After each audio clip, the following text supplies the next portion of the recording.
حاضرین جمعہ، جیسا کہ پہلے اعلان کیا گیا ہے کہ آج ہمارے خطبے کا موضوع ہوگا بنت حوا، ارتداد کی دہلیز پر۔ بڑا حساس موضوع ہے،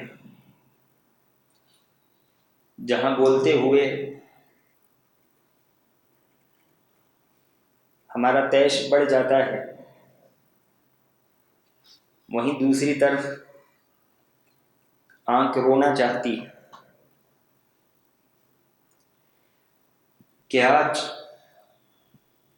مسلم گھرانوں کی ایک بڑی جماعت دین سے بیزاری کا اظہار کر رہی ہے، حالانکہ دین اسلام اس دنیا کی سب سے بڑی نعمت ہے۔ اس سے بڑی نعمت نہ تو کوئی تھی اور نہ ہی کوئی ہو سکتی۔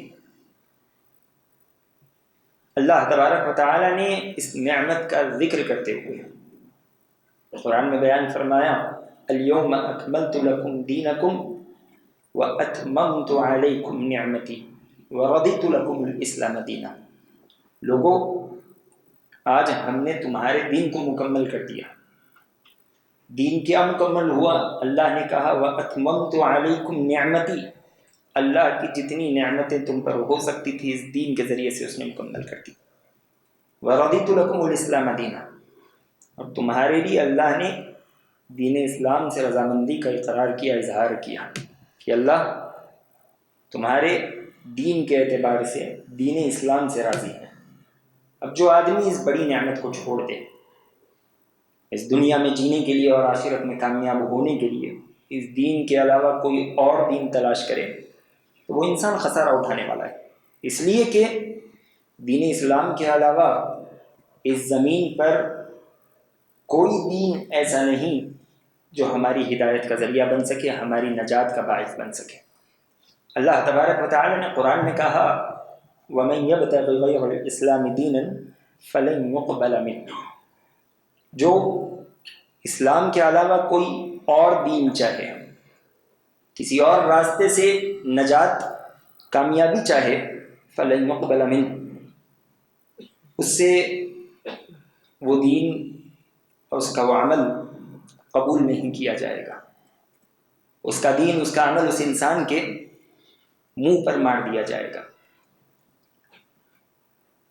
الغرض یہ اس قدر بڑی نعمت ہے، اور اسی نعمت سے میری اور آپ کی کامیابی ممکن ہے، اور آج جو لوگ اس نعمت کو اور اس دین کو چھوڑ کر غیروں کی روش اختیار کر رہے ہیں، اندھیر گلیوں کو اپنا مقصد بنا رہے ہیں، ان کے اسباب و علاج پر جب گفتگو ہو تو جذبات ویسے ہی بھڑک جاتے ہیں۔ لیکن میں آپ سے کہوں گا کہ آج ہماری یہ گفتگو سنجیدہ گفتگو رہے گی۔ جذباتی بیان سے ہو سکتا ہے کہ مجلس گرما جائے، خطبہ اچھا لگے، لیکن وہ اقدامات ہم نہیں کر پائیں گے جو اقدامات سنجیدگی کی گفتگو کے بعد ہم کر سکتے ہیں۔ اور یہ بیان بھڑکانے اچھالنے کے لیے یا صرف خوش کرنے کے لیے نہیں دیا جا رہا ہے، بلکہ اس بیان کے بعد مجھے اور آپ کو اقدام کرنا ہے، تبدیلی کی نیت سے اور عمل کی نیت سے۔ میں کچھ کہنے کی کوشش کروں گا اور آپ سن کر عمل کرنے کی کوشش کریں گے انشاءاللہ۔ سب سے پہلے مجھے اور آپ کو یہ سمجھ لینا چاہیے کہ دین کوئی ایسا پیراہن اور ایسا لباس نہیں ہے جسے ہر آئے دن بدلا جا سکے۔ جو انسان یہ لباس اتار دے وہ دین سے باہر ہو جاتا ہے، اسی کو مرتد کہتے ہیں، یعنی جس دین سے آدمی آیا ہو اسی دین میں لوٹ جائے، یا پھر دین اسلام میں پیدا ہو باوجود اس کے وہ دین اسلام کو چھوڑ دے، اس انسان کو مرتد کہا جاتا ہے۔ دنیا میں بھی مرتد کے لیے بڑی سخت سزائیں ہیں۔ دین اسلام کی حد اگر اس پر قائم نہ بھی ہو تو فطرت اس انسان کو سزا دیتی ہے۔ مجھے مثالیں بیان کرنے کی ضرورت نہیں، ہم میں سے ہر آدمی اپنی آنکھوں سے اور اپنے کانوں سے مرتدین کے انجام کو دیکھ چکا ہے، سن چکا ہے۔ بے شمار واقعات مرتدین کے ہمارے سامنے ہیں جنہوں نے دین چھوڑا اور اس کے بعد اللہ تبارک و تعالی نے ان کی کیا درگت بنائی۔ کئی واقعات، ان گنت واقعات ہیں، اور آخرت میں بھی ان کا معاملہ بڑا سخت ہوگا۔ اللہ تبارک و تعالی نے کہا وَمَن يَرْتَدِدْ مِنْكُمْ عَنْ دِينِهِ فَيَمُتْ وَهُوَ كَافِرٌ فَأُولَٰئِكَ حَبِطَتْ أَعْمَالُهُمْ فِي الدُّنْيَا وَالْآخِرَةِ وَأُولَٰئِكَ أَصْحَابُ النَّارِ هُمْ فِيهَا خَالِدُونَ۔ اللہ نے کہا جو دین سے مرتد ہو جائے اور اسی حالت میں مر جائے، وہ کفر کرتا رہا ہو، تو یہ وہ بدبخت ہے جس کی تمام نیکیاں برباد کر دی جائیں گی، اس کی کوئی نیکی اسے فائدہ نہیں پہنچائے گی۔ دوسری سزا کہ اس انسان کو دہکتی ہوئی آگ میں داخل کر دیا جائے گا۔ تیسری سزا کہ اسے پھر کبھی جہنم سے نکلنے کا موقع نہیں ملے گا۔ اللہ تبارک و تعالی نے مرتد کی 3 سزائیں گنائی ہیں۔ باوجود اس کے ارتداد کا مسئلہ کوئی نیا مسئلہ نہیں ہے، کہ نبی علیہ السلام کے دور سے چلا آ رہا ہے۔ آپ علیہ السلام کے حیات مبارکہ میں بھی کچھ لوگ تھے جنہوں نے پہلے اسلام قبول کیا اور بعد میں اس سے منہ پھیر لیا، جیسا کہ عیسائی کی بات آتی ہے، بخاری کی روایت ہے، اسلام قبول کرتا ہے، بڑا عمل کرتا ہے، اچھائی دکھاتا ہے، یہاں تک کہ نبی علیہ السلام نے اسے اپنے کاتبین میں شامل کر لیا۔ اس نے سورہ بقرہ اور سورہ آل عمران یاد بھی کر لی، پھر اس کے بعد دین سے پلٹ گیا اور عیسائیوں میں جا کر کہنے لگا کہ نعوذ باللہ محمد صلی اللہ علیہ وسلم کو تو کچھ پتہ نہیں، وہی کچھ پڑھتے ہیں جو میں لکھ کر دیتا ہوں۔ الغرض دیکھتے ہی دیکھتے وہ فوت ہو گیا۔ جب مر گیا تو یہودیوں نے اسے دفنا دیا۔ دوسرے دن مدینہ کی آنکھوں نے دیکھا کہ وہ بدبخت اپنی لاحق قبر کے باہر پڑا ہوا ہے۔ عیسائیوں نے کہا کہ محمد اور اس کے ساتھیوں کا تماشا ہے، ان لوگوں نے شرارت کی اس لیے کہ اس نے ان کا دین چھوڑ دیا۔ دوسرے دن اور گہرا گڑھا کھودا گیا اور اسے دفن کیا گیا، لیکن پھر صبح نمودار ہوئی تو اس حالت میں کہ اس کی لاش زمین پر پڑی تھی۔ لوگوں نے پھر یہی کہا کہ یہ مسلمانوں کا کھیل ہے، یہ شرارت انہیں کی ہے۔ تیسرے دن بڑا گہرا گڑھا کھودا گیا اور پھر اس قبر میں اسے دفن کر دیا گیا۔ جب مدینہ کی تیسری صبح ہوئی، سارے مدینہ والوں نے تیسری صبح بھی دیکھا کہ اس عیسائی کی لاش زمین پر پڑی ہوئی ہے۔ اللہ تبارک و تعالی نے زمین کو حکم دیا اور زمین نے اس کی لاش اوپر نکال پھینک دی۔ جب عیسائی سمجھ گئے کہ یہ کسی انسان کا کام نہیں ہے بلکہ اس پر یہ مار آسمان کی جانب سے پڑی ہوئی ہے، اور ان لوگوں نے کھلے آسمان تلے اس کی لاش کو سڑنے اور گلنے کے لیے چھوڑ دیا۔ نبی علیہ السلام کے دور کے بعد بھی یہ معاملات ہوتے رہے۔ ابو بکر صدیق رضی اللہ تعالیٰ عنہ کی دور خلافت میں خاصتاً اس کا ایک بڑا مسئلہ شروع ہوا، فتنہ ارتداد، اس کا تعاقب بھی کیا گیا۔ اس کے بعد سے آج کے دور تک ارتداد کے معاملات چل رہے ہیں۔ بہت سے لوگ دین میں داخل ہوتے ہیں، مرتد ہو جاتے ہیں، یا بہت سے وہ لوگ ہوتے ہیں جو دین میں پیدا ہوتے ہیں لیکن آگے چل کر دوسروں سے متاثر ہو جاتے ہیں اور دین سے پھر جاتے ہیں۔ عین ممکن ہے کہ اللہ نہ کرے آنے والے زمانوں میں بھی یہ معاملہ ہوتا رہے۔ اس سے ہمیں بددل ہونے کی ضرورت نہیں ہے یا مایوس ہونے کی ضرورت نہیں ہے۔ آج یہ معاملات اس قدر تیزی سے اسی لیے ہمارے سامنے آ رہے ہیں کہ آج برقی ذرائع بہت زیادہ ہو چکے ہیں کہ آدمی بڑی تیزی سے کوئی بھی خبر پھیلا سکتا ہے۔ پہلے ایک خبر ایک شہر سے دوسرے شہر پہنچنے کے لیے دن اور ہفتے درکار ہوتے تھے، ایک ملک سے دوسرے ملک پہنچنے کے لیے ہفتے اور مہینے درکار ہوتے تھے، لیکن آج کی دنیا میں ایسا معاملہ نہیں ہے۔ ساری دنیا ایک مٹھی کی شکل میں ہو چکی ہے کہ آدمی یہاں کی باہر یہاں منٹوں میں اور سیکنڈوں میں پہنچا سکتا ہے۔ یہی وجہ ہے کہ آج کے دور میں بہت ساری ایسی خبریں ہمیں آ رہی ہیں۔ ہاں کچھ تکلیف ہوتی ہے ہونی بھی چاہیے، کیونکہ ہم اپنے لیے جو پسند کرتے ہیں ہمیں دوسروں کے لیے بھی اسی چیز کو پسند کرنے کا حکم دیا گیا ہے۔ جو آدمی دین سے پھر جائے حتی المقدور ہمیں کوشش کرنی چاہیے کہ ہم اسے دین پر ثابت قدم رکھیں، واپس لوٹانے کی کوشش کریں، اس کے سامنے دلائل پیش کریں۔ لیکن جہاں ایک طرف لوگ دین سے پھر رہے ہیں، وہیں دوسری طرف آپ اس بات پر بھی نظر رکھیں کہ بہت سے ایسے سنجیدہ اور سمجھدار لوگ ہیں جو اپنی سنجیدگی کا مظاہرہ کرتے ہوئے، حقائق کا مطالعہ کرتے ہوئے دین اسلام میں داخل بھی ہو رہے ہیں۔ تو جہاں ہمیں ان لوگوں کی فکر کرنی ہے، وہیں ہمیں ان لوگوں کی بھی فکر کرنی ہے۔ تو ہر دو اعتبار سے ہمیں سنجیدہ ہونے کی ضرورت ہے۔ اب میں سیدھے اپنی بات شروع کرتا ہوں کہ وہ کیا وجوہات ہیں کہ آج خاصتاً مسلم لڑکیاں اور عمومی طور پر مسلم نوجوان، بڑی عمر کے لوگ جن کے عقلیں پختہ ہوں، وہ یہ کام کرتے ہوئے کم ہی نظر آتے ہیں، لیکن جن کا خون گرم ہو، جن کے بدن میں جوش ہو، ان سے ایسی بچکانہ حرکتیں ہمیں دن بدن دیکھنے میں مل رہی ہیں اور ہر آئے دن ان میں اضافہ ہوتا نظر آ رہا ہے۔ تو بالکل اختصار کے ساتھ اس کی کیا وجوہات ہیں، اس کا علاج کیا ہے، ہم اس فتنے سے کیسے بچ سکتے ہیں، اپنے بچوں کی اور اپنے نسلوں کی کیسے حفاظت کر سکتے ہیں، اس پر ہم گفتگو کرنے کی کوشش کریں گے۔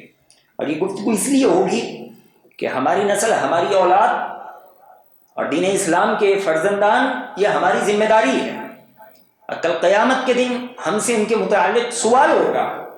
اللہ تبارک و تعالی نے ہمیں اہل ایمان سے خطاب کرتے ہوئے کہا، یا ایھا الذین آمنوا قوا انفسکم واہلیکم نارا، اے ایمان والو خود اپنے آپ کو اور اپنے اہل و عیال کو جہنم کی آگ سے بچاؤ۔ اور نبی علیہ السلام نے کہا، کلکم راع وکلکم مسئول عن رعیتہ، تم میں سے ہر آدمی ایک ذمہ دار ہے، ایک چرواہا ہے، اس کے ماتحت رعایا ہے، کچھ لوگ ہیں جو اس کی ذمہ داری میں ہیں۔ وَكُلُّكُمْ مَسْئُولٌ عَنْ رَعِيَّتِهِ، اور تم میں سے ہر انسان سے اس کے ماتحت لوگوں کے متعلق سوال کیا جائے گا، باس پرس ہوگی، تمہیں جواب دینا پڑے گا، بچنے کا کوئی راستہ نہیں ہے۔ تو ہمارے جو ماتحت لوگ ہیں، بیٹے ہوں، چھوٹے بھائی بہن ہوں، گھر کی خواتین ہوں، یا محلے کے نوجوان ہوں، مسجد کے نوجوان ہوں، مدارس کے نوجوان ہوں، وہ ہماری ذمہ داری ہے۔ ان نوجوانوں کو کس راستے پر رکھنا ہے، ان کے لیے راستے پر کیسی مشعلیں روشن کرنی ہے، اس کے بارے میں مجھے اور آپ کو فکر انداز ہونا چاہیے۔ اور اگر ہم ان چیزوں سے نظر چرانے لگ جائیں تو پھر وہ دن دور نہیں کہ ایسے معاملات ہمارے شہر میں ہوں، ہمارے محلے میں ہوں، خاندان میں ہوں، اللہ نہ کرے ہمارے گھروں میں ہوں۔ اللہ تبارک و تعالی اس سے ہماری حفاظت کرے۔ تو سب سے پہلی چیز، بنت حوا جو ارتداد کے فتنے کی طرف بڑھ رہی ہے، وہ دینی علم سے ناواقفیت ہے۔ ہم نے کبھی بھی بفضلہ تعالی یہ خبر نہیں سنی، اور نہ انشاءاللہ مستقبل میں سنیں گے کہ کسی عالمہ لڑکی نے دین بیزاری کا اعلان کیا ہو، کسی مدرسے کے طالب علم نے دین بیزاری کا اعلان کیا ہو، ہم نے کبھی نہیں سنا، اور بفضلہ تعالی ہم مستقبل میں بھی کبھی نہیں سنیں گے۔ اس لیے کہ جو آدمی دین علم حاصل کرے، دین کی سچائی، اس کی حقانیت کو جان لے، اس دین پر ثابت قدم رہنے کے فوائد کو جانے اور اس دین کو چھوڑنے کے نقصانات کو جان لے، تو پھر وہ آدمی کبھی یہ حماقت نہیں کر سکتا، وہ عورت کبھی یہ جرأت مندانہ فیصلہ نہیں کر سکتی۔ آج یہ میری اور آپ کی غلطی کا نتیجہ ہے کہ ہم نے اپنی گھر کی خواتین کو، خاندان کی بچیوں کو دینی علم سے دور کر دیا۔ آپ 5 وقتہ نمازوں میں حاضر ہوتے ہو، فجر کا درس سنتے ہو، مغرب کا درس سنتے ہو، جمعہ کے خطبات سنتے ہو، عیدین سے استفادہ کرتے ہو، ہفتہ اتوار کے درس سنتے ہو۔ خواتین کے لیے ہم نے کون سا موقع رکھا؟ ہم نے انہیں مساجد سے دور کر دیا، حالانکہ نبی علیہ السلام نے کیا کہا تھا؟ لا تمنعوا نساءکم المساجد، عورتوں کو مسجد سے مت روکو، وہ آنا چاہتی ہیں انہیں آنے دو۔ کتنی بڑی بڑی روایتیں صحابیات نے بیان نہیں کی، کتنی روایتوں میں اس بات کی وضاحت ہے کہ انہوں نے وہ حدیث نبی علیہ السلام سے مسجد نبوی میں سنی۔ بے شمار روایتیں. دجال کے سلسلے میں جو سب سے بڑی روایت ہے صحابیہ سے مروی ہے.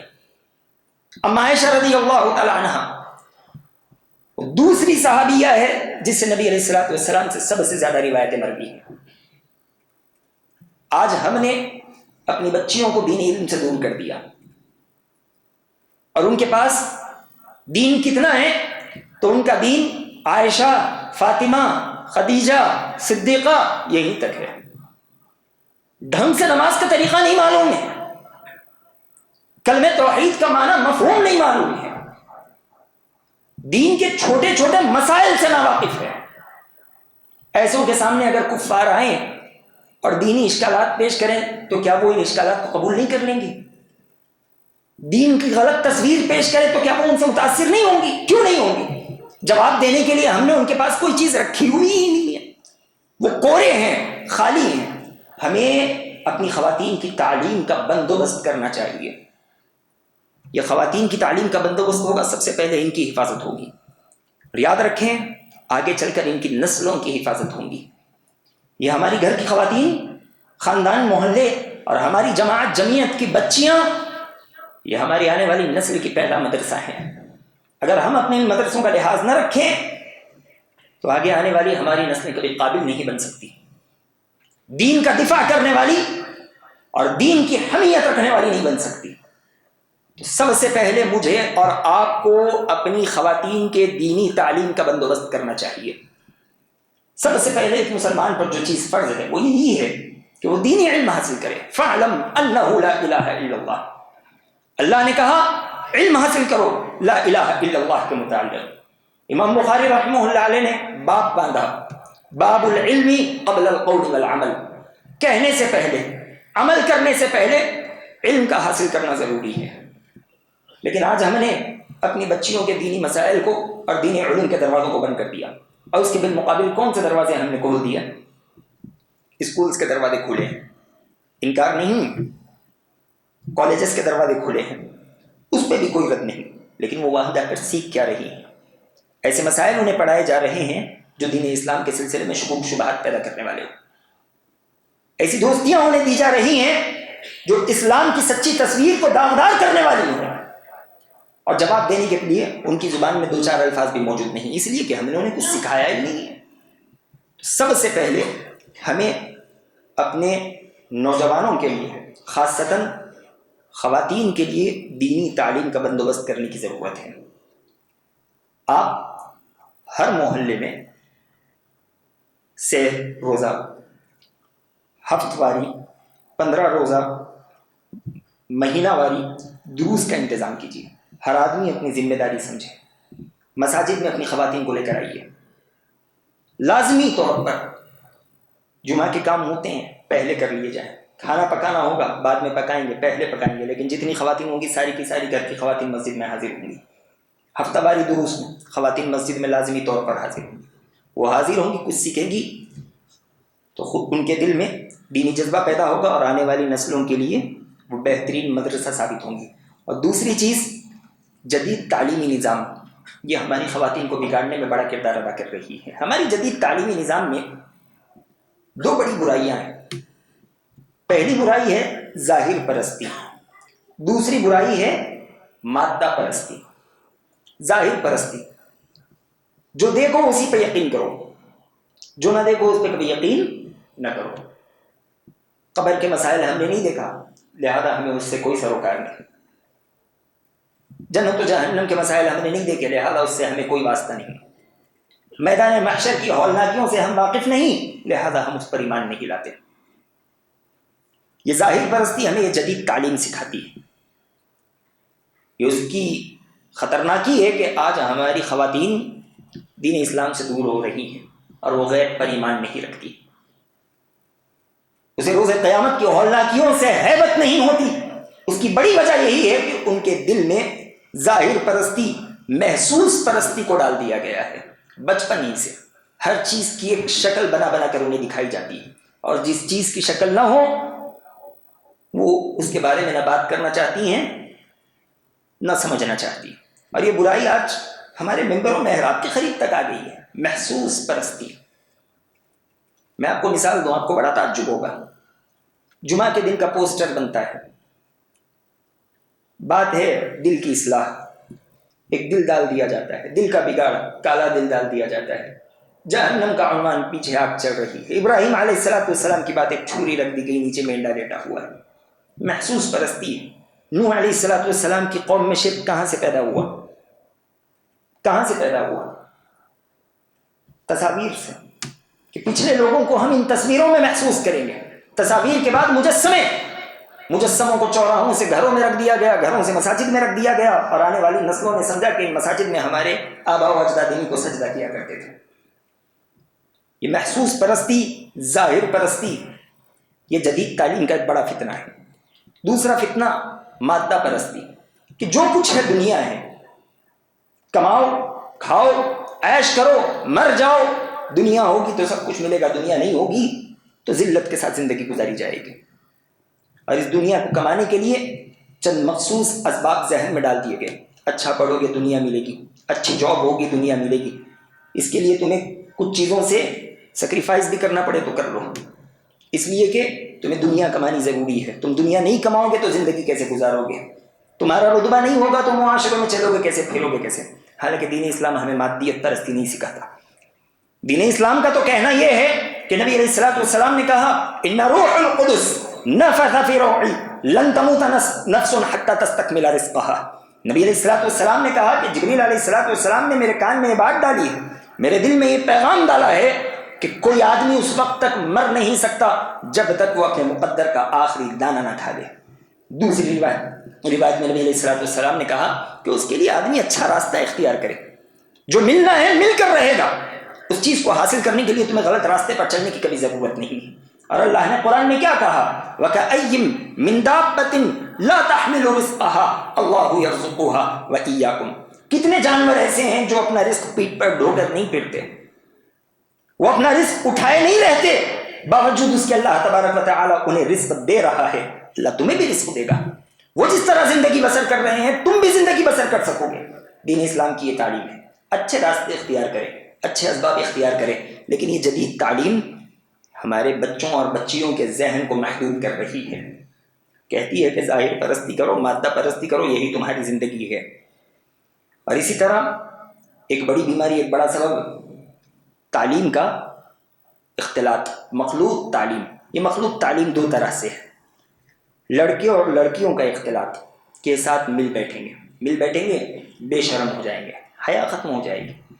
ایک مرتبہ پردہ کرنے کی کوشش کریں گے، دو مرتبہ پردہ کرنے کی کوشش کریں گے. انہیں 10 سال 12 سال ایک ساتھ اٹھنا بیٹھنا ہے، کتنے بار پردہ کریں گے؟ کتنے بار ایک دوسرے سے دور ہونے کی کوشش کریں گے؟ مسلمانوں کا غیر مسلموں سے اختلاط، یہ اس سے بھی خطرناک چیز ہے. اسلام کے علاوہ جو دوسرے دین ہیں، جن کی جو قباحتیں ہیں، ایک مرتبہ دیکھنے پر ہمیں زیادہ تکلیف ہوتی ہے، دوسری مرتبہ دیکھے تو تکلیف تھوڑی سی کم ہو جاتی ہے، پھر اس کے بعد دیکھے تو وہ تکلیف اور کم ہوتی نظر آتی ہے. پھر ایک وقت وہ بھی آ جاتا ہے کہ ہماری آنکھوں کے سامنے بدکاریاں ہوتی ہیں، اللہ تبارک و تعالیٰ کے دین کی دھجیاں اڑائی جاتی ہیں، لیکن ہمارے کان پر جوں تک نہیں رینگتی. یہ آج مخلوط تعلیم کا نتیجہ ہے کہ ہماری بچیاں دین اسلام کو چھوڑ کر جا رہی ہیں، لیکن ان کے کانوں پر جوں بھی نہیں رینگ رہی ہے. وجہ یہی ہے کہ بچپن سے انہوں نے اس دین کو برباد ہوتے ہوئے دیکھا ہے. ان کا دل اس دینی معاملے میں پتھر ہو چکا ہے. تو اس طرف بھی ہمیں توجہ دینے کی ضرورت ہے. اور اسی طرح ایک بڑا مسئلہ ہے میڈیا کا کردار، کہ آج یہ میڈیا ہمارے دین کی غلط تصویر پیش کر رہا ہے کہ دیکھو دین اسلام میں چھوٹی غلطی پر کتنی بڑی بڑی سزائیں ہیں. دیکھو دین اسلام نے عورت کی وراثت عادی کر دی، دیکھو دین اسلام نے عورت کو پردے میں لپیٹ دیا، دیکھو دین اسلام کہتا ہے کہ عورت گھر کے باہر نہ نکلے. اس طرح کی کئی شکلیں جو کہ دین اسلام کی امتیازات ہیں، اسے غلط بیانی کے ساتھ، غلط تصاویر کے ساتھ پیش کیا جا رہا ہے. پہلے ہی ہمارے نوجوانوں میں اور ہماری بچیوں میں دینی تعلیم نہیں ہے، اس وجہ سے وہ ان شبہات اور ان کے ان سوالات میں بھٹک کر رہ جاتے ہیں، اور نتیجہ کیا نکلتا ہے کہ وہ دین بیزاری کا اعلان کرنے لگ جاتے ہیں. اور اسی طرح ایک بڑی وجہ ہے خواہش پرستی. بچپن ہی سے ہم نے، بات بڑی سخت ہے، کہنے میں شرم بھی آتی ہے، لیکن یہ سچائی ہے کہ اپنے بچوں میں شہوت پرستی اور خواہش پرستی کے بیج بونے شروع کر دیے۔ ایک گھر میں ٹی وی لگا ہوتا ہے، سارے لوگ بیٹھ کر کئی مناظر دیکھ رہے ہیں، ایسے مناظر کہ آدمی اکیلے میں دیکھے تو اس کی روح کانپ جائے، وہ سارے گھر کے ساتھ بیٹھ کر دیکھ رہے ہیں اور ان کی شہوت بھڑک رہی ہے، وہ اسے مکمل کرنا چاہتے ہیں لیکن ان کے پاس کوئی راستے نہیں، کیا کریں گے؟ وہ جہاں ان کے قدم بڑھتے ہیں بڑھاتے چلے جاتے ہیں۔ تو شہوت پرستی ایک بڑا ذریعہ ہے، اس کا علاج کیا ہے ہم آگے بات کریں گے مختصر طور پر۔ اور ایک سبب یہ بھی ہے کہ غربت کی وجہ سے بھی دشمن آج ہمارے مسلمانوں کو ہتھیا رہا ہے۔ غریب ہیں، گھر میں کھانا نہیں، وہ ایک مہینے کا راشن اسے دے دیتا ہے، دوسرے مہینے آ کر خیر خیریت دریافت کرتا ہے، بیمار ہے ہسپتال میں اس کا علاج کرا رہا ہے، بچوں کی تعلیم نہیں ہو رہی ہے، وہ اس کے بچوں کی تعلیم کا انتظام کر رہا ہے، اور یہ لوگ کیا کہتے ہیں کہ ہمارے لوگوں نے تو کچھ نہیں کیا، مسلمان ہمیں دیکھ رہے تھے لیکن اس کے باوجود ان لوگوں نے ہماری کیا مدد کی؟ جو کچھ کیا ان لوگوں نے کیا۔ ان کا دین کیا کچھ سکھاتا ہے؟ لوگوں کے ساتھ ہمدردی سکھاتا ہے، رواداری سکھاتا ہے، اور مسلمان ہمارے پڑوس میں تھے، اچھا کھا رہے تھے لیکن انہوں نے ہماری بھوک کا خیال نہیں کیا، ان کے بچے اچھا پڑھ رہے تھے، انہوں نے ہماری تعلیم کا خیال نہیں کیا، ان کی بچی شان و شوکت کے ساتھ اٹھ رہی ہے، ہماری بچی کے سر پر سیدھے سے دوپٹہ نہیں ہے۔ یہ سب حقیقت بیانی ہے، میں صرف لفاظی نہیں کر رہا ہوں، یہ ہمارے محلوں کی کہانی ہے، اور دوسرے لوگ جیسے ہی اس موقع کو دیکھتے ہیں غنیمت سمجھتے ہیں اور مسلمانوں پر ہتھ کنڈے ڈالتے ہیں، مسلمانوں پر اپنی جال پھینکتے ہیں اور انہیں ہتھیانے کی کوشش کر رہے ہیں، اور وہ اپنی اس چال میں کامیاب بھی ہیں۔ یہ تو کچھ اسباب ہوئے ہیں، ان کا علاج کیا ہے؟ ہم کیسے اپنی بچیوں کو، اپنے بچوں کو اس فتنے سے اور اس بدتر دلدل سے بچا سکتے ہیں؟ تو سب سے پہلی چیز علم دین جتنا عام ہوگا مسلمانوں سے فتنے اتنے ہی دور ہوتے چلے جائیں گے۔ علم کو عام کرنے کی بے حد ضرورت ہے، مساجد میں علمی حلقات لگنے چاہیے، پہلے جتنے حلقات لگتے تھے اب ان حلقات کی گنتی بڑھ جانی چاہیے، اور لوگوں کو ان حلقات سے جوڑنے کا طریقہ بھی بدل جانا چاہیے۔ ہم نے اعلان کر دیا، لوگ نہیں آئے، اب یہ شکایت کام نہیں کرے گی، ہمیں ہر نیا طریقہ اختیار کرنا چاہیے کہ ہم کس طرح لوگوں کو مسجد سے جوڑیں گے۔ اگر لوگوں کے پاس جانا پڑا تو ہم جائیں گے، انہیں کھینچ کر مسجد تک لائیں گے، مسجد آنا نہیں چاہتے کہیں اور انتظام کیجیے، انہیں وہاں بٹھائیے، انہیں دینی تعلیم دیجیے، ان کے ایمان کو مضبوط کیجیے۔ یہ ہوگا تو یہ بڑی اور سب سے اہم شکل ہے جو لوگوں کے دین کی حفاظت کرے گی، آنے والے نسلوں کی حفاظت کرے گی، ہماری مسلمان بیٹیوں کی حفاظت کرے گی۔ مساجد کے دروازے مسلمانوں کے لیے، مسلمان لڑکیوں کے لیے کھلے رہنے چاہیے۔ وہ دور نہیں رہ گیا جس میں مسلمان لڑکیوں کو مسجدوں سے دور کر دیا جائے، آپ یہاں نہیں بھولیں گے وہ کہیں اور چلی جائیں گی، جا بھی رہی ہیں، نتیجہ ہمارے سامنے ہے۔ اور اس کے بعد کیا ہوتا ہے؟ انہی بچیوں کا ویڈیو معاشرے میں پھیلایا جا رہا ہے، آپ نے دروازے بند کر دیے، وہ دروازے کھلے ہوتے وہ یہاں آتی، سیکھتی، نسل کو سکھاتی، اوروں تک اسلامی تعلیمات پہنچاتی۔ مجرم جتنی وہ ہیں اس سے کہیں زیادہ ہم ہیں، بس ہم خود کی طرف انگلی اٹھانے سے ڈرتے ہیں، ہم اپنی غلطیوں کے اقرار سے ڈر رہے ہیں، حالانکہ حقیقت یہ ہے کہ جتنے مجرم وہ ہیں اتنے مجرم ہم بھی ہیں۔ ہم نے مساجد کے دروازے بند کر دیے، عورتوں کا حق ہم نے کتنا نہیں چھینا، طلاق کے مسائل میں ہم نے ان سے 3 طلاق کا حق لے لیا، ایک مجلس میں 3 طلاق دو، بس اٹھا کر پھینک دو، پھر اس کے بعد حلالہ کا دروازہ کھول دیا، تماشا بنا کر رکھ دیا، اور جب وہ عورت جائے تو اس پر روتے ہیں، ماتھا پیٹتے ہیں۔ دین اسلام کے حقوق ہم نے ان سے چھین لیے۔ بڑا بھائی وراثت کھا جاتا ہے، خود کو بھائی بولتا ہے، شرم بھی نہیں آتی۔ ہم نے ان عورتوں کے حق مار دیے، اور آج ان لڑکیوں سے شکایت ہو رہی ہے، حالانکہ اس سے بڑے ذمہ دار ہم ہیں۔ کتنی خواتین ایسی نہیں جن کی داستان سنی جائے تو ہمارے کانوں میں سکت نہیں رہے گی، ان کی درد بھری داستانوں سے دل پھٹنے لگیں گے۔ سب سے پہلے ہمیں ہوش کے ناخن لیتے ہوئے مساجد کے دروازے عورتوں کے لیے کھول دینے چاہیے. اور میری اور آپ کی یہ ذمہ داری ہو کہ ہماری گھر کی ہر خاتون مساجد میں جمعہ میں حاضر ہو جائے, دوسرے دروس میں حاضر ہو, وہ نوٹس بنائیں, دینی تعلیم سیکھے, دین اسلام پہ اٹھنے والے اشکالات کے جوابات جمع کرے, اور جو لوگ ان کے سامنے جوابات اشکالات پیش کر رہے ہیں وہ ان کے سامنے جوابات پیش کرے. اور اسی طرح ان بچے اور بچیوں کے بچپن کو غنیمت سمجھیے. یہ نہیں کہ ابھی بچے ہیں آگے چل کر بتایا جائے گا, آگے چل کر نہیں سنیں گے, بگڑ جائیں گے بس. یہ ایک طرفہ راستہ ہے, نکل گئے تو پھر کبھی واپس نہیں آئیں گے. بچپن کو غنیمت سمجھیے. نبی علیہ الصلوۃ والسلام صحابہ کے بچپن کو بڑا غنیمت سمجھتے تھے. نبی علیہ الصلوۃ والسلام نے ابن عباس رضی اللہ تعالیٰ عنہ سے کہا, یا غلام انی اعلمک کلمات, اے بچے میں تمہیں کچھ کلمات سکھا رہا ہوں, اسے اپنے دامن سے باندھ لو. اور آپ نے کیا سکھایا؟ عقیدے کی بڑی تعلیم دی. یہ نہیں سوچا کہ چھوٹا بچہ ہے, نہیں, یہ بچہ ہے, اسے بتانا چاہیے, آگے چل کر بڑا ہوگا. آپ نے کہا احفظ اللہ یحفظک, تم اللہ کی حفاظت کرو, اللہ کے دین کی حفاظت کرو, اللہ تمہاری حفاظت کرے گا. احفظ اللہ تجدہ تجاہک, تم اللہ تبارک و تعالیٰ کی حفاظت کرو, ہر موڑ پر اللہ کو مدد کرتا پاؤ گے. اذا سألت فاسأل اللہ واذا استعنت فاستعن باللہ, جب مانگو تو اللہ سے مانگو, جب مدد طلب کرو تو اللہ تبارک و تعالیٰ سے مدد طلب کرو.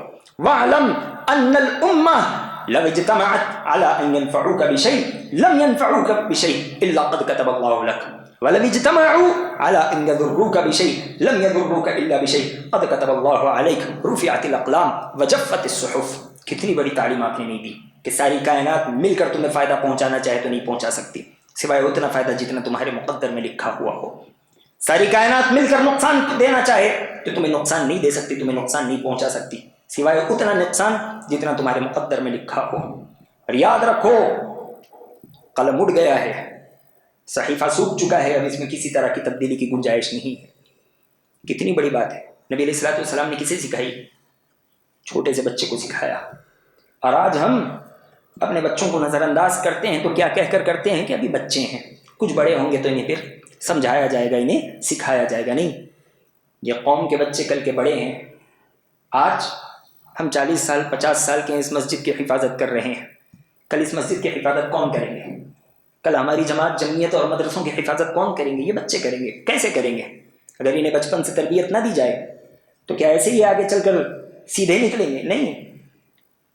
موٹی سی مثال ہے, اگر آج ہم اپنے بچے کو ڈاکٹر بنانا چاہتے ہیں, اس کی تیاری ہم نرسری سے کر رہے ہیں, گھر میں ویسا ماحول اسے مہیا کر رہے ہیں, اور دین کے معاملے میں بچہ ایسے ہی سیدھا نکل جائے گا؟ ایسے کیسے نکلے گا؟ بچپن سے. بلکہ شریعت تو سکھاتی ہے کہ بچے کی پیدائش سے پہلے سے اس کی فکر ہونی چاہیے. ابراہیم علیہ السلام رب ہب لی من الصالحین, وقت کے نبی ہیں, خلیل اللہ ہیں, اولو العزم پیغمبروں میں سے ہیں. اللہ نے کتنا بڑا مقام نہیں دیا. کیا آپ کی اولاد بھی بگڑی ہوئی نکل سکتی تھی؟ نہیں, لیکن اس کے باوجود آپ کی فکر دیکھیں, رب حب لی من الصالحین, اے اللہ نیک بیٹا عطا کر, نیک اولاد عطا کر. اولاد کی پیدائش سے پہلے اس کے نیک ہونے کی فکر ہونی چاہیے, دیندار ہونے کی فکر ہونی چاہیے. تو آج ہم اپنے بچوں کو غنیمت سمجھیں, یہ کل کے دن ہمارے دین کے, ہمارے محلوں کے اور ہماری جماعت و جمعیت کے محافظ ہیں.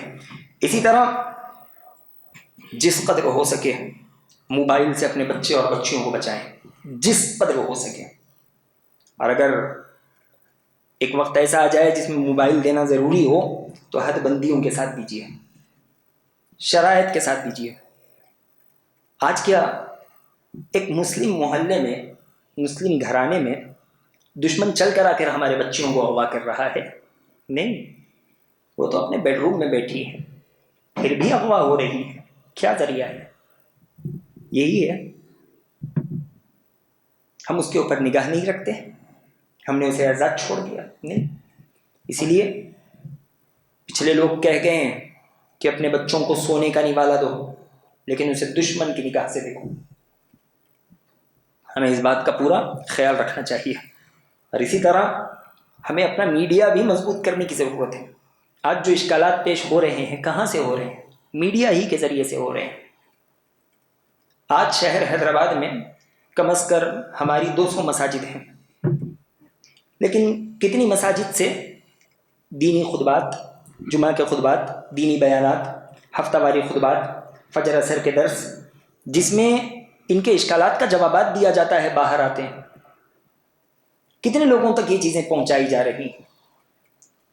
دشمن کس بڑے پیمانے پہ کام کر رہا ہے ہم وہ دیکھیں. ہمارا کام آٹے میں نمک کے برابر بھی نہیں. ہمیں اس طرف توجہ دینے کی ضرورت ہے. ہم اپنا میڈیا مضبوط کریں. دشمن جس زبان میں سوال کرے اسے اسی زبان میں جواب دینا چاہیے. یہ دعوت دین کا ایک جدید ذریعہ ہے، ہم اسے اختیار کریں. اور ضروری نہیں کہ ویڈیو پر ابھی بھی بحث ہوتے رہے. ویڈیو چھوڑ بھی دے تو 10 ذرائع اور ہیں، لیکن ہم انہیں اختیار تو کریں، آگے تو بڑھیں. اللہ کے فضل و احسان سے ہماری جماعت میں ایسے نوجوان ہیں، ایسے لوگ ہیں جو اس میدان کو اچھے سے سنبھال سکتے ہیں، اسے آگے بڑھا سکتے ہیں. ایسے نوجوانوں کا انتخاب ہو، ایسے لوگ خود آگے بڑھ کر آئیں اور انفرادی کام نہ کریں. اس سے معاملے میں انتشار پیدا ہوگا. وہ ایک جٹ ہو کر کام کریں، وہ ایک آدمی کو اپنا بڑا بنائے، وہ علماء کے ماتحتی میں رہ کر ان سے سوالات لے، ان سے جوابات لے، اور وہ پھر لوگوں تک پہنچانے کی کوشش کریں. اسی طرح ایک اور بڑی چیز ہے، بہت بڑی چیز ہے، وہ یہ کہ ہم اپنے نکاحوں کو آسان بنائیں جس قدر ہو سکے. آج جو بچیاں بھاگ رہی ہیں ان کی بڑی وجہ یہ ہے کہ وقت ہوتے ان کا نکاح نہیں کیا گیا، یا انہیں ڈر ہے کہ ان کا نکاح نہیں کیا جائے گا. ان کی جسمانی جو ضرورت ہے وہ گھٹ رہی ہے، انہیں اپنی ضرورت پوری کرنی. پیاس لگتی ہے، ہم بغیر پانی پیے نہیں رہ سکتے. اسی طرح جسم کو بھی پیاس لگتی ہے، اسے اس کی ضرورت دینی پڑتی ہے. ضرورت نہ دی جائے تو ایک وقت تک آدمی ضبط کر سکتا ہے، اس کے بعد وہ گناہ میں پڑ جائے گا. اسی لیے نبی علیہ الصلوۃ والسلام نے کیا کہا؟ یا معشر الشباب من استطاع منکم الباء فلیتزوج فانہ اغض للبصر واحسن للفرج. استطاعت ہو نکاح کر تو. اور نکاح کے لیے ضروری نہیں کہ لڑکا 40,000 کمانے والا ہو. آپ اگر اس کی بیوی کو ایک روٹی دے سکتے ہو لا کر رکھ لو. میں ماں باپ سے خطاب کر رہا ہوں. وقت کا انتظار نہ کریں، وگرنہ پھر وہ وقت بھی آئے گا کہ اس کی تنخواہوں سے فائدہ اٹھانا تو بہت دور کی بات. ہم اس لڑکے کو مسلمان بھی کہنے سے ڈریں گے، ہم اس لڑکی کو اپنی بیٹی کہتے شرمائیں گے. اللہ تبارک و تعالیٰ اس سے ہماری حفاظت کرے. اور ایک آخری بات، علاج میں ایک بڑا علاج یہ ہے کہ مسلمانوں کی مدد کے لیے ہمیں اٹھنا چاہیے جس قدر ہو سکے. ہم اپنی شادیوں کے بیجا خرچ کم کر دیں. ایک شادی میں 8 لاکھ 10 لاکھ 12 لاکھ روپے لگ رہے ہیں، آپ یہ کام 2-2.5 لاکھ میں کیجیے. جو بچتا ہو دوسری مسلمان لڑکیوں کا نکاح کروائیے، جو بچتا ہو مسلمانوں کا علاج کروائیے، جو بچتا ہو مسلمان بچوں کو مدارس میں پڑھائیے، انہیں اچھے سے اچھے اسکولز اور کالجوں میں پڑھائیے. آپ ایک رات میں 1200 آدمی کا کھانا پکاتے ہو، ایک آدمی کے لیے 8 10 قسم کی ڈش رکھتے ہو، 2000 آدمی کا کھانا پکاتے ہو، آپ 200 کو کھلاؤ. باقی کے لوگوں کے لیے گھروں پر راشن پہنچا دو، غریبوں کی مدد کرو جس قدر ہو سکے. اسی لیے اسلام نے تالیف قلب کا نظام بنایا ہے کہ جو اسلام کے قریب آنا چاہتا ہے، یا جو انسان اسلام سے نکلنے والا ہو، جس کے بھٹکنے کا ڈر ہے، اسے اس طرح سے قریب کرو، اس کی مدد کرو، اس کی پریشانیوں کو دور کرو. جب آدمی کی پریشانی دور ہو نا تو انسان اس وقت کو اور اس وقت مدد کرنے والے چہرے کو کبھی نہیں بھولتا. وہ اسے یاد رکھتا ہے، اس کی ہر کہی ہوئی بات پر کان دھرتا ہے، عمل کرنے کی کوشش کرتا ہے. اور کیا بہتر ہوتا ہے یہ کام اجتماعی طور پر ہو. ہر محلے کی طرف سے ایک ٹرسٹ ہو، یا ہماری جمعیت کو ہم ہر ہفتہ کچھ دیں، ہر مہینہ کچھ دیں، ہر سال کچھ دیں کہ یہ مسلمانوں کی مدد کے لیے ہو. کتنا بڑا کام نہیں ہوگا. آج ہم میں سے ہر آدمی زبان اٹھا کر کہتا ہے کہ مسجد میں اتنے ذمہ دار ہیں، کچھ نہیں کرتے، جمعیت کچھ نہیں کرتی. اگر ہم سوال کریں کہ آپ نے آج تک مسجد کو کیا کچھ دیا ہے، ہم نے آج تک اپنی جمعیت کو کیا کچھ دیا ہے، تو شاید روپے کے لیے ہمارا ہاتھ نہ اٹھے. سوالات، شکایتیں، اشکالات یہ بڑی لمبی ہیں. اللہ تبارک و تعالیٰ اس سے حفاظت کرے. یہ ایک آدمی کا کام نہیں ہے، یہ صرف جماعت جمعیت کے ذمہ داروں کا کام نہیں ہے، یہ صرف مسجد و مدرسے کے ذمہ داروں کا کام نہیں ہے. یہ قوم کی کمی ہے، اور اس کمی کو پورا کرنا میرے، آپ کے، ہم میں سے ہر آدمی کے سر پر ضروری ہے. اللہ تبارک و تعالی ہمیں توفیق دے کہ ہم مسلمانوں کی جماعت کو مضبوط بنائیں. اللہ ہمیں توفیق دے کہ ہم ان کی بچیوں کی حفاظت کریں. الہ العالمین مسلمانوں کے دین و ایمان کی حفاظت فرما. الہ العالمین دنیا و آخرت کی تمام بھلائیاں مسلمانوں کو عطا فرما. دنیا و آخرت کی تمام برائیوں سے مسلمانوں کی حفاظت فرما. آمین. وآخر دعوانا الحمد للہ رب العالمین.